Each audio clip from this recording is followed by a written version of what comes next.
David Haye, thank you very much for joining us. Huge fight on Saturday night. Let's get straight to it. Joseph Parker, Dereck Chisora. Just talk us through that fight first of all. Yeah, it's an interesting sort of clash of styles. You have Joseph Parker, the former heavyweight champion of the world, a guy that has proven time and time again that he's one of the top three heavyweights on the planet. You know, losing a 12-round decision against Anthony Joshua, nearly knocking out Dillian Whyte in the 12th round of their fight. You know, Andy Ruiz Jr. You know, he took away his unbeaten record, and he wants to make a statement against Dereck Chisora. You know, Dereck Chisora is a guy who always gives value for money. He's a fighter who big personality, throws the bombs. Not the cutest fighter in the world. It's all brute strength. It's all heart, and he's ready to go to war at the drop of a hat. And I'm expecting nothing less. You know, he knows that he's not going to win this fight on points. You know, he knows Joseph Parker is a superior boxer. Long range, that's where Dereck Chisora does not want to be. He wants to get inside. He wants to get down and dirty from the first bell, because if he doesn't do that, he's going to have a very, very hard night. You know, he's got that I'm going to knock you out or I'm going to get knocked out trying mindset, and I think that's the only way to rattle and to drag Joseph Parker into that those deep heavyweight waters. You've been working with Dereck for a while now. What improvements have you seen in him since when he first came to where we are today? When he first came, he was very sort of undisciplined regarding nutrition and training, and he's definitely he's changed his life around significantly. He pays the price. He turns up and does his sessions. In the past, he kind of he might turn up one day, he might not the next. Now he understands this is the big time, and the big time requires commitment, dedication.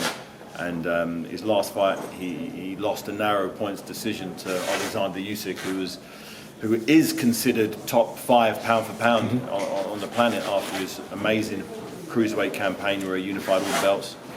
And he showed that he's not just a heavyweight gatekeeper, as he was called in the past. They realised he's a genuine, bona fide contender. And here we are, after losing a fight, a non-title fight, a non-world title fight against Usyk. He's back again, headlining another event. I think that's a testament to his mindset and the fact that, you know, value for money. People like Dereck Chisora because, you know, he might not be the most skillful fighter in the world, but he's a guy who lays it all on the line. He's willing to fight until he can't fight no more. As I said, he's coming to knock you out, or he's going to get knocked out trying, and he's happy with that. A run through walls type fighter. Yeah. I want to ask you, I feel like I could ask you about any fight on the card. Yeah. There's so much action going on. The man behind you on the wall, I saw you speaking to him outside before, Chris Eubank, and of course his new coach, I know you have a lot of respect for. Just talk us through what you know of Chris and what you're expecting to see this weekend. I've known Chris a long time. He's consummate professional. He's someone who I feel wholeheartedly we haven't seen the best of yet. He's had a couple of losses, but those losses weren't bad losses, if that makes sense. It wasn't like I've never seen him beaten up. I've seen him outmaneuvered, or he got the tactics wrong, or he paced himself wrong. But I've never seen someone just thought that guy's just way better than Chris Eubank, and that's it. You know, at the end of the fight, whoever may have had their hand raised, I'd be like, I'm glad that final bell rang. You know, now he's got Roy Jones Jr., in my opinion, one of the greatest boxers to ever box. You know, he's my idol growing up. Like, this guy's the man. And I learned a lot of my stuff just from watching Roy Jones videos. He's now got him in his corner. He goes to Pensacola, Florida, to work with Roy Jones Jr. daily. That can only make him a better fighter. It can only make Chris Eubank Jr. even better than he already is. And I think the reasons why he lost were tactically, slightly stylistically, and I think whatever shortcomings he had in the past will be, any holes will be plugged with Roy Jones Jr. As I was talking to him earlier on, and the things he was talking about, setting up attacks, you know, stuff that Chris probably wasn't. He's kind of trained himself. I think it's public knowledge that, you know, he's always kind of done his own thing.